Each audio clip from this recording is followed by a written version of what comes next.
Assalamualaikum warahmatullahi wabarakatuh. Perkenalkan, nama saya Sri Kurniasari, kelas A, NPM 19/210/3012. Di sini saya akan membawakan tentang materi yaitu landasan dan azas pengembangan kurikulum. Diajukan untuk memenuhi salah satu tugas mata kuliah pengembangan program dan kurikulum pendidikan masyarakat. Berikut ini adalah materinya. Yang pertama-tama saya akan membahas tentang materi dari pengertian kurikulum. Nah, apa itu kurikulum? Kurikulum adalah seperangkat rencana pembelajaran sebagai pedoman dalam penyelenggaraan kegiatan pembelajaran dalam mencapai tujuan dari pendidikan nasional. Selanjutnya, landasan kurikulum.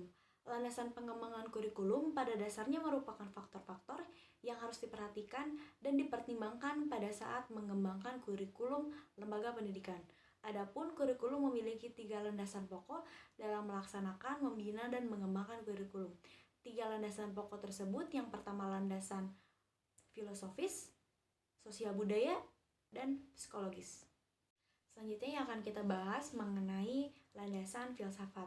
Landasan filsafat yaitu mengenai pentingnya filsafat dalam melaksanakan, membina, dan mengembangkan kurikulum di sekolah. Pendidikan sebagai upaya untuk membina manusia tidak bisa melepaskan diri dari pandangan dan dasar hidup masyarakat Indonesia, yakni Pancasila.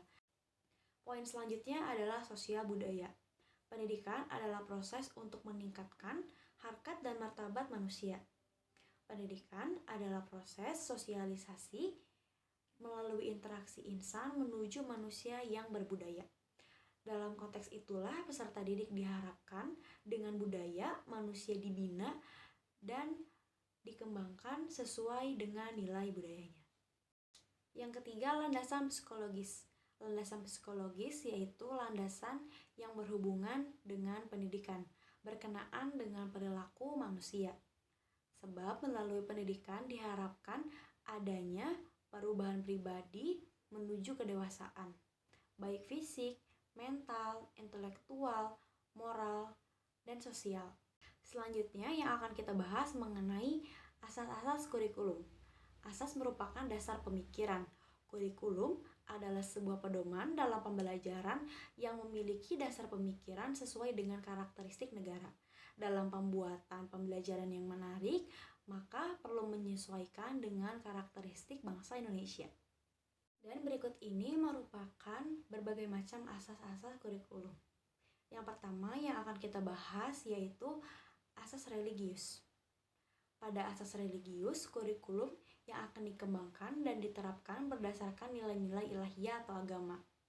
Sehingga dengan adanya dasar ini, kurikulum diharapkan dapat membimbing peserta didik untuk menjadi pribadi yang lebih baik. Yang kedua, asas filosofis.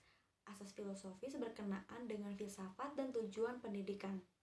Filsafat dan tujuan pendidikan berkenaan dengan sistem nilai yang merupakan pandangan seseorang tentang sesuatu, terutama berkenaan dengan arti kehidupan. Dalam pengembangan kurikulum, filsafat menjawab hal-hal yang mendasar bagi pengembangan kurikulum. Yang ketiga, ada asas sosiologis. Asas ini sering dikenal juga dengan asas-asas sosial budaya yang berkenaan dengan penyampaian kebudayaan, proses sosialisasi individu, dan rekonstruksi masyarakat. Asas terakhir yang akan kita bahas pada kali ini yaitu asas ilmu pengetahuan dan teknologi. Berkembangnya iptek secara tidak langsung berimplikasi terhadap pengembangan kurikulum yang di dalamnya mencakup perkembangan materi atau isi pembelajaran, strategi pembelajaran, metode pembelajaran, media pembelajaran, serta penggunaan sistem evaluasi. Secara tidak langsung, hal ini menuntut dunia pendidikan untuk membekali siswa agar siswa memiliki kemampuan memecahkan masalah yang dihadapi sebagai pengaruh perkembangan iptek. Sekian yang dapat saya sampaikan. Terima kasih atas perhatiannya, semoga ilmunya bermanfaat. Assalamualaikum warahmatullahi wabarakatuh.